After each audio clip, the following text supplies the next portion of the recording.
হ্যাঁ শোনা বলো। এই তো বন্ধুর সঙ্গে বাগানে যাচ্ছি, বন্ধুর খুব জোর হাগা চেপেছে। হ্যাঁ এই তো সবে প্যান্ট খুলে বসলো। আহ, খুব মশা মনে হয়, পুঙা মুঙা চুলকাচ্ছে, বড্ড মশা মনে হয় বাগানে। আচ্ছা, এই মনে হয় হাগাটা হচ্ছে না ঠিক করে, এই সিগারেটটা ধরাবে মনে হচ্ছে।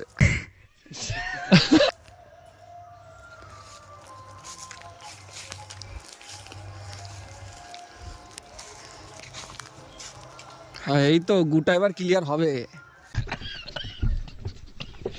এই তো সিগারেটটা ধরালো, গুটা এবার ক্লিয়ার হবে একটু। এই তো ক্লিয়ার হচ্ছে, এই তো। হ্যাঁ হ্যাঁ জান, ক্লিয়ার হচ্ছে, এই তো হয়ে যাবে এখনই।